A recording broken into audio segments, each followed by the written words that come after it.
So here are some examples of methods of how we're seeing AI solutions enable parks and recreation. So the first is around content creation. Chances are you're doing this already, and if you aren't, someone in your organization probably is. So this is creating things like program descriptions, social media posts, emails, and brochures, really leveraging AI to assist in the content creation process to make life easier for folks and get them started on their journey. So this is probably the place we're seeing it used the most today, but there's lots of other interesting opportunities that are presenting itself. One of the biggest is around agentic AI and having AI agents who not only search your system to find what you're looking for, but take action to complete things. This is where we see a place that's really, truly transforming the experience for both staff and citizens. So let's explore a couple scenarios. So picture your website now and the current experience of booking a picnic shelter. If you even have it online, you're likely sifting through numerous filters that people may not understand at parks that they don't know to find a date where a picnic shelter is available.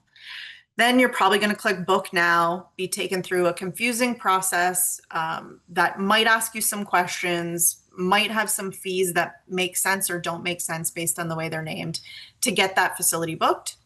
You're going to pay for it. You're going to get a permit issued.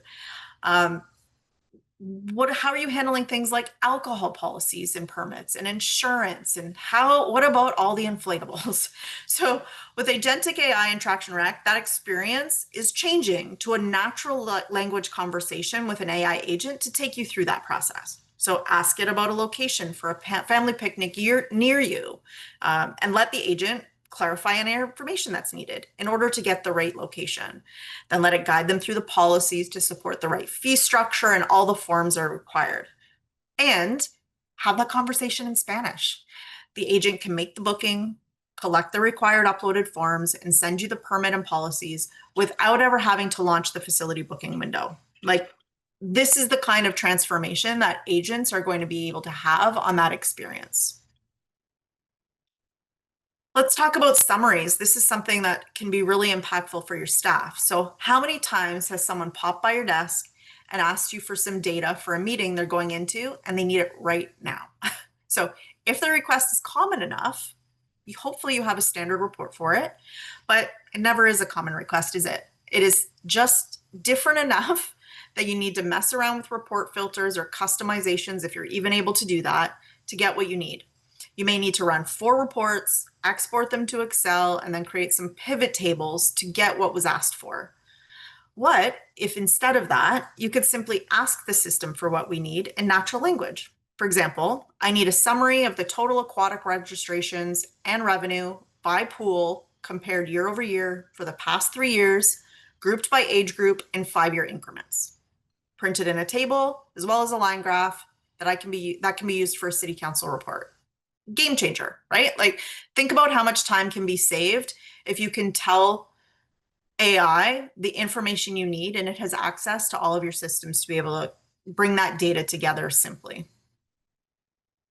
The other opportunity for AI that we're seeing is around predictions.